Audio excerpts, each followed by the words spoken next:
Hi, everybody. My name is Matt Parker. How are you? I'm happy to answer any questions anybody might have. Feel free to post them Yep. in the chat. Or I don't know if people can turn their cameras on. Can people appear and ask me questions here? Is that a thing that can happen? Yeah, so I'll just take everyone through that. But before we get to that, just a quick introduction. My name is Anshul Samani. I'm the moderator of this breakout session. I use she, her pronouns, and I'm calling in from the indigenous lands of Canarsie and Lenape. I'm a 26-year-old South Asian woman wearing a lavender sweater top, and behind me is a matte pink wall, so pretty boring. I'm a business strategy and communications consultant by profession, having worked with global nonprofits, domestic manufacturers, and tech companies, and I'm now working at on a full-time shift to the climate space. So I'm volunteering with a lot of different climate advocacy and learning organizations. I'm here because I want to learn innovative ways in which I can reapply my skills to combat climate change through large-scale action. So Matt, thank you for being here with us today. We're really excited to get started. Thank you for having me. Here, before we and before we get started, I'd just like to bring everyone's attention to the right side of your screen. If you go and navigate to polls, there is a poll there that I'd just like everyone to take a moment to respond to. And just some ground rules. Please use this time to ask Matt your questions by typing the questions in the Q&A section in the column on your right. And please make sure that you're typing these questions and not in the session Q&A and not in the event Q&A. Event will go to everyone that's part of the Hollywood Climate Summit right now. So we want to make sure your questions are in session. And please type your question chat only if you'd like for me to present the question, or you can request to share your audio and video and speak directly to Matt. In the meantime, I could just talk about OpenAir, maybe? No one asked a question? Yeah. It's actually my first question. Yeah, go for it. Yep. So can you tell us a little bit about OpenAir Collective's mission and how attendees can support them? Yeah, I mean, so we're a global volunteer network, so they could join OpenAir. Basically, we are looking to empower individuals to fight climate change. If they're willing to put in the effort, we're going to help find them jobs to do, things to do that can fight climate change. So rather than, personally for me, OpenAir kind of came out of a desire to find something like OpenAir, and when I had trouble finding something like that already existed at the time, me and my co-founders decided to start it. I felt like when it came to things outside of the workplace, like finding ways to fight climate change, there was limited options that were readily available, things like donating for other people to fight climate change, or going to marches and protests, which I think those things are important and necessary, but I don't think they're sufficient. I always felt like when I went to climate marches, I always felt like I was a seat filler at the Oscars. Like I was like, I only mattered in that my presence was noted as part of a total number, rather than actually taking advantage of who I was as a person, what my professional skills were, what my background was, what I could do, who I knew. And so that's really what OpenAir is about. It's about finding ways to activate you as an individual to make you as powerful as possible to fight climate change.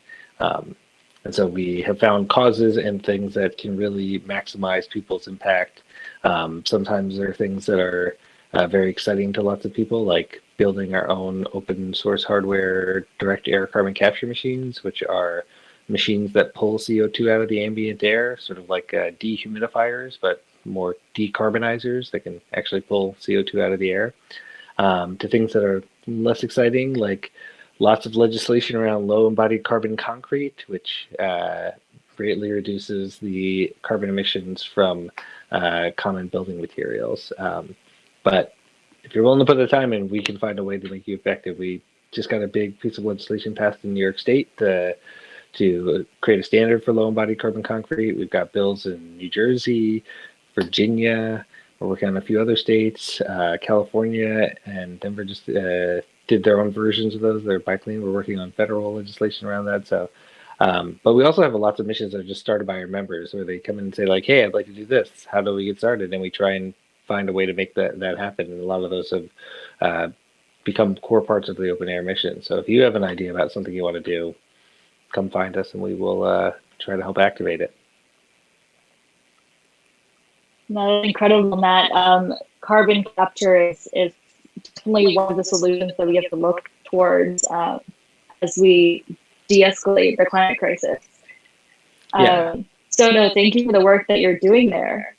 And I particularly, enjoy the fact that a lot of these climate communities are not just looking for scientists or chemists or people who are in the weeds with science, also people who are from business or from storytelling and writing and film, videography, etc., to come and help get the message across and advocate for some of the changes that need to take place and the investments that need to be made.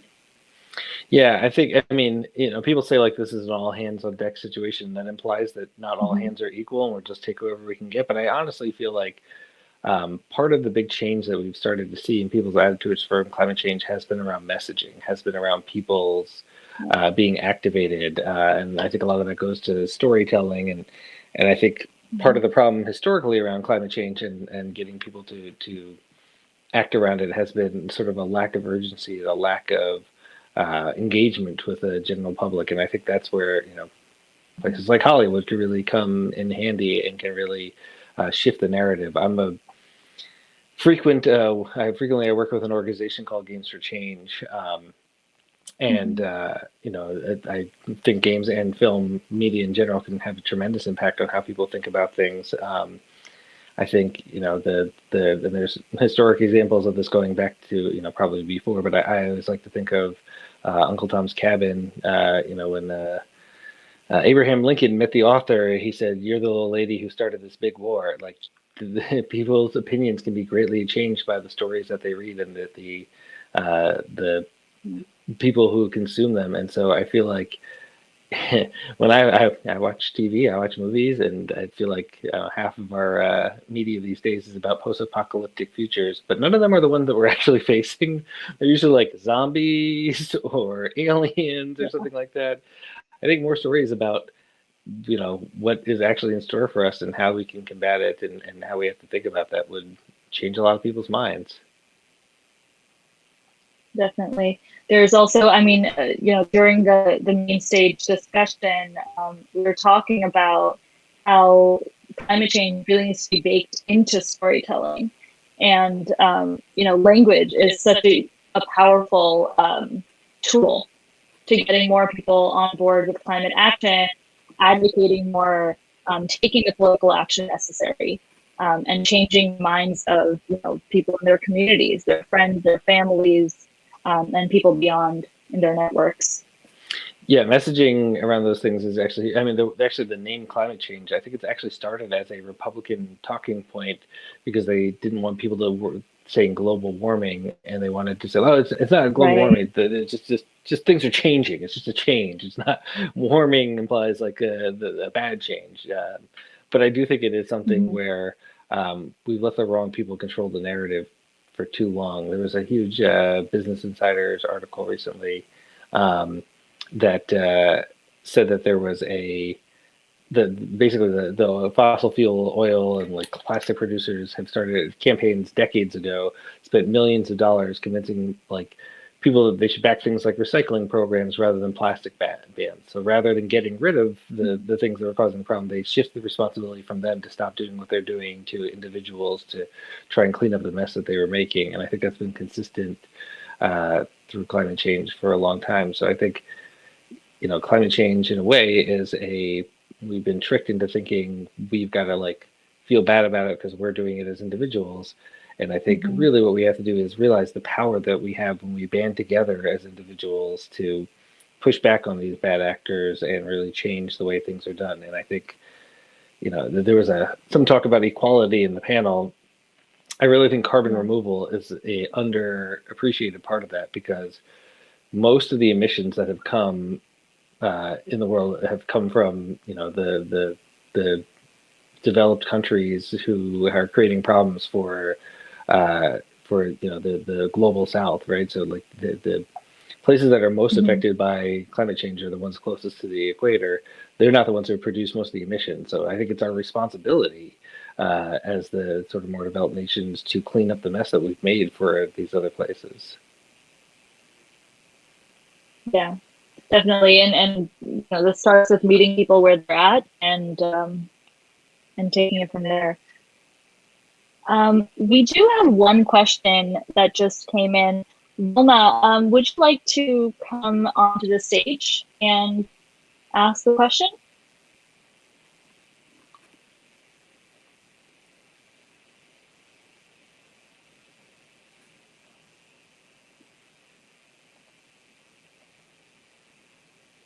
Okay. All right, I'm going to go ahead and ask Wilma's question. How does sustainability relate to backwards compatibility game preservation? How does a shift to a mostly digital games market impact emissions? And how can we reduce e-waste with new console generations? Yeah, so those are great questions, and I think there's a lot of people who are dedicated to the sort of not losing games, not losing game history, and there's a lot of focus on that. I think that there is a problematic. This is not just true for games, but for technology in general. This idea for planned obsolescence. 40 years ago, if you produce something, you took pride in the fact that it lasted 10 years. Now the business model for almost all these things is that you want your things to be seen as disposable, as short-term commodities that can be thrown away, and you buy the new thing, and then the old thing is totally has no value once you're done with it. And I think that is a real and serious problem. And I think, frankly, as a game designer, I don't think it's really like higher end graphics matter for about 5 minutes when you're playing a game, and then after that, it's about the gameplay. It really is, about the experience of playing the game. So one of my favorite games ever is Minecraft, and that's not about high-end graphics.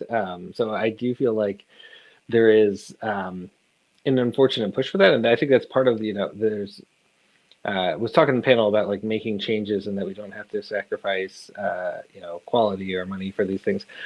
I honestly feel like we need to be willing to sacrifice some stuff at this point. I feel like, maybe we need to like make our electronics last a little bit longer. Maybe we need to keep that older console for longer. Maybe we need to really think about what we need and what we don't need to move forward. Because I think we are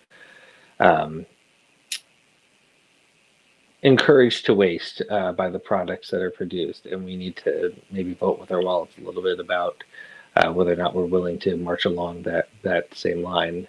I think there is, but there are people who are doing good in that space as well. There is a alliance of game producers, and game companies called Playing for the Planet that has produced the big console players are in there, Sony's in there, Microsoft's in there with the PlayStation and Xbox. Nintendo has not joined yet, but hopefully they will soon. And they're sharing best practices for making games, for developing games, for distributing games, and also making commitments to hold each other accountable for reducing their impact on climate change. So I do think that there's some positive work being done there, and hopefully that will lead to some large shifts in the industry. Roma, I see you're a comedian. You. I used to do stand-up back in the day. Connecting personally. Thank you so much for that question, and Matt, thank you for that answer. Rose says she loves doing stand-up. Did some improv sketch too. Okay, so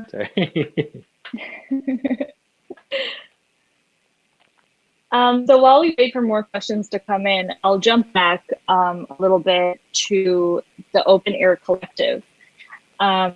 So one of the biggest issues that I've experienced as well with nonprofit organizing is that it's difficult to get volunteers to ask to commit a lot of time. They're busy with their daytime jobs or some of the other responsibilities. So how do you mobilize volunteers to effectively advance OpenAir Collective's missions? So I'll say two things. I will say in the years that we've been doing OpenAir Collective, it has gotten progressively easier for people to be willing to volunteer their time and energy towards what we're doing. Partially, I like to think it's because we're doing good work, but partial because people are starting to panic more. I think people are starting to realize that they Right. And frankly, I think part of the reason people participate in what we do in open air is that it's good for their mental health. It's good to feel like you're doing something. I mean, personally, I give this anecdote on the panel, but like I think about like facing the future and looking at my son and looking at the world that I have created for him, that I was a part of, and saying like, what did I do to try to make this better for him? And I think a lot of people are starting to have that realizations, whether it's for themselves and their futures or for their family's futures. Um, but I think one of the things that really helps us motivate people in open air is that we have a wonderful community of people who are very welcoming.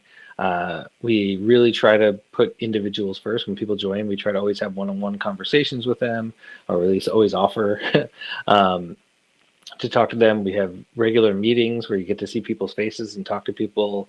Um, and frankly, we are able to show people like this is like what we've done. This group of people was able to produce this. This is the impact that we've had. Getting that bill passed in New York was probably the effort of about 6 people who worked on it regularly. And we got a bill that could reduce like tons of CO2 from being released into the atmosphere. And it's served as a model for several other states and possibly federal and other countries. So I think really what has helped us is we've put a lot of work and a lot of effort into identifying things where people can have an outside impact for their effort. And when people feel this is a bit of the game designer in me, but when you play like a match 3 on your phone, you're playing like a Candy Crush or something like that, and you like make a match and like all these like cascading things happen. It's like, excellent, awesome work, you're the best, you're the greatest game player ever. Over rewarding people for minimal effort is a sort of staple of games, and has only become more so over time. We don't over reward people at open air, but we really show them like, hey, you did this, and it is important. The work that you put in had an impact, and so we really try to like shout out people when they've done great work. We really try to highlight the work that's come out of it. And when people see like some of our missions are just led by volunteers. Like our New Jersey bill, for example, is led by a woman in New Jersey who had no prior background or experience in politics or advocacy. Saw what we did in New York, is like, well, can I do that in New Jersey? We're like, yeah, go ahead. You're the leader of it. And we worked with her and helped provide her with tools and information to get started. And she was able to get the bill introduced. She's been garnering support for it, and we're hopeful it's going to pass by the end of the year this year, all from somebody who had never spoken to a local representative before in her life. So, yeah, I think really showing people that they can have impact for that effort, I think really incentivizes people. That's incredible. I myself have been more involved in advocacy right now, and I'm involved with an organization that focuses on climate advocacy as their primary form of action. That's great. So, I mean, it's incredible to hear this team of 6 that you're talking about at OpenAir helping these massive, really important bills getting passed at the local level. Yeah, I mean, there's a lot more of us now. To be clear, that was early days, but I mean, that's sort of what emboldened us is like, hey, if we could do this with so few people, what could we do with more people? And it is it's really heartening, and I think we all look at the work that each other are doing and it inspires us to do more work. So yeah, it's I remember I used to see like speeches at the Oscars where people would say things like they'd be thanking all these people and they'd be like, I couldn't have been here without this person, this person, this person. And I was kind of like, you're just saying that to seem humble. But now that I actually see a lot of people who are working on the thing I helped start it, I'm like, wow, we really could have been there without all those people. Yeah, it takes a village. Yeah, exactly. Also, in regards to, I guess, people who are outside of the climate change discussion, people who aren't aware of climate change or climate action, how do you engage them in climate action as well? I mean, I feel like there's some people who deny climate change, which I was actually on a Mm-hmm. panel yesterday where people were talking about this is also a messaging problem. People ask if you believe in climate change. And someone said that they talk about climate change like it's religion when it's fact, when it's science. Nobody asks Right. if you believe in gravity, right? We just all experience it. And if you Right. try to deny it, gravity doesn't care. Well, climate change is similar. Like you can deny climate change, but it's not gonna care whether or not you believe in it. It's not like ghosts or something. We I think that there is a dwindling number of people who are not aware of it, and I think it's starting to affect people faster and more regularly than people thought possible even just a couple of years ago. So I think that's part of why there's such a fire lit under people, no pun intended, um, to get involved because I think they see what's happening, and they feel like they need to do something themselves. And I honestly deep down believe that this is something that we can tackle. This is a problem that we can stop if we all we get into it and we all work on it. And I think there are so many people who are just looking for an opportunity to do something that they feel. I think hopelessness is this came up in the panel as well. I think it was Lena who mentioned it, maybe. But we don't need things that are going to make people feel more disenfranchised and more unempowered when it comes to climate change. We need things that talk about the gravity of the situation and are real about it, but also talk about we have the capacity to stop this. We just need to stop it. We need to put in the work. Yeah, no, definitely. Yeah, and I mean, combating climate change is definitely a. Sorry, I lost my train of thought. It's okay. I'll get it back. All right, yeah. There was actually an anecdote that I heard this past week, and it's about, when we're talking to people who are not necessarily climate believers or people who are not as focused on climate change as a priority issue. The most important thing we can do is meeting people where they're at.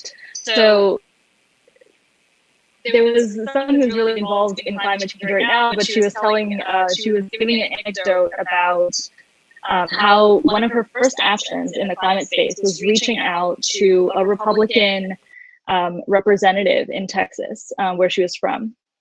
And sorry, can you hear me? Yeah, I muted myself because I realized that maybe the reason people are hearing echo from you is something to do with my setup. So I'm going to mute myself while I'm not talking. That's why I was worried, because I was like, my echo was gone. So sorry, I don't know why that would be happening. Awesome. I'm wearing like headphones, but anyway, yeah, no problem. Okay, yeah. So this anecdote was about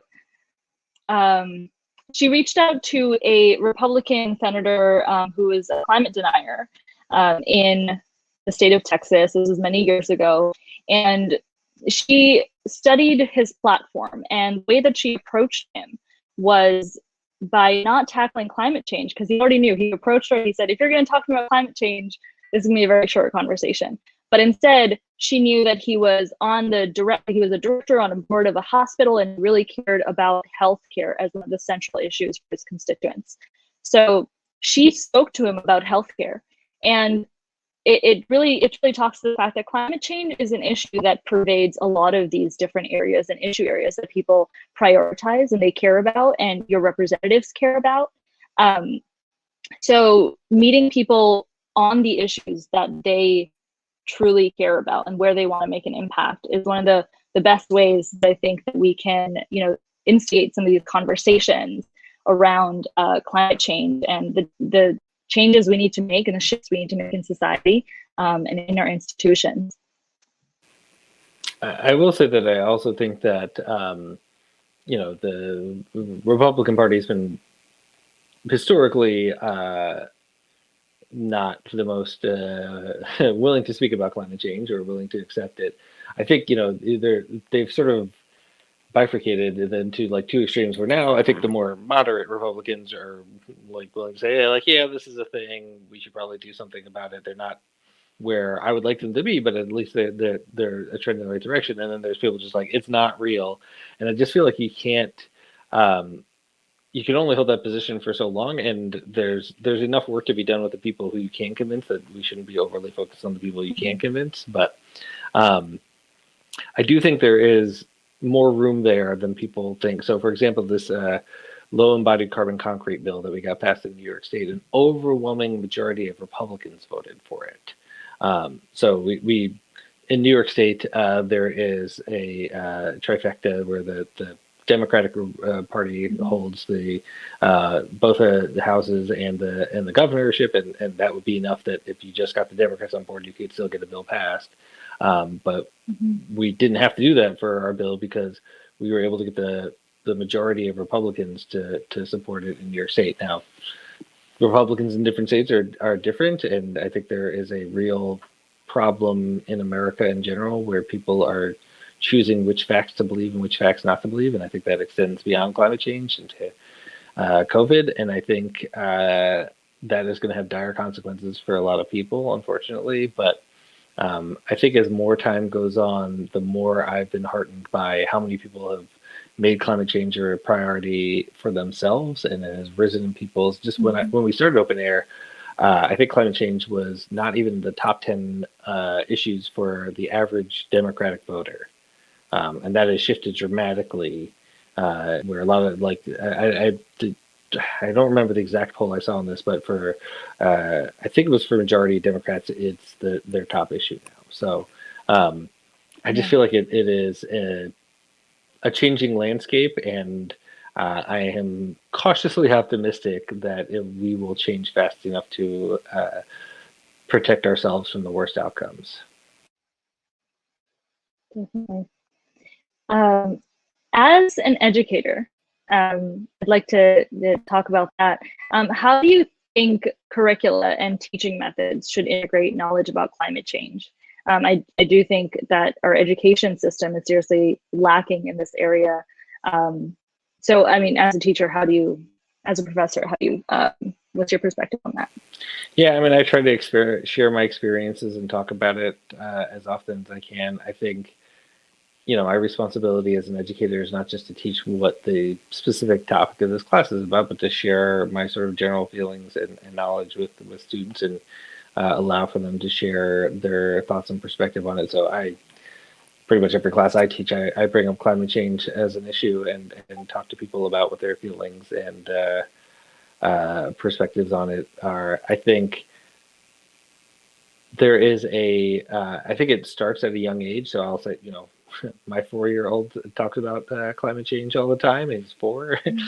So I think, we have responsibility as parents as well to educate the youth. And I frankly feel like you've got to be willing to engage in uncomfortable conversations, talk to people in your family and your friends. I think we all have a responsibility to push these things forward. But I think that as an educator, I try to talk about climate change in the context of whatever the class I'm teaching is. So one of the classes I teach at NYU is a class called Designing for Museums, where students make games and playful experiences for different museums in New York. So we've worked with the American Museum of Natural History. We've worked with the Metropolitan Museum of Art, and we try to talk about how things were different with these historical relics, how the world has changed over time.